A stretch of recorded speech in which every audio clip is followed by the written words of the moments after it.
The job of Health Secretary is to do the right thing for patients, and we've now had 8 studies in the last 5 years that have shown mortality rates at weekends are higher than they should be. And my job is to do something about that, but I want to do it working together with doctors who all want to do the right thing for patients.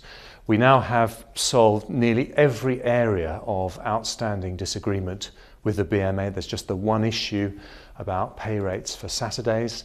And what we're offering is something that is better for doctors who work regularly on a Saturday than for nurses working in the same hospital, than for the ambulance driver who takes a patient to the hospital, than for the healthcare assistants in that hospital. I think it's a good deal, it's a fair deal, and we should be working together to do the right thing for patients. So why have you rejected the BMA suggestion of a lesser overtime rate at weekend and a reduction in the basic pay, which they say would be cost neutral?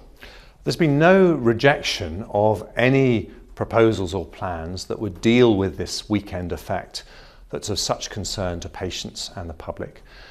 It's important to say that today 43% of junior doctors have turned up to work, so the turnout for the strike has been slightly lower than before, and all of a sudden... And that's not just the emergency cover. That you're saying that the turnout for the strike itself is less than it was last time? It's slightly less. I don't want to overplay that, but I'm just very grateful to all the doctors who turned out to work today. And I think what we all want to do is to do the right thing for patients, which is why I think any doctor should sit down with a government planning to do a 7-day NHS, a health secretary who wants to do the right thing for patients, and let's work out the right thing to do. There's no need for this industrial action, and we all want an NHS that offers the safest, highest quality care every day of the week. The impasse is plainly an important and big one. When are you going to impose the contract?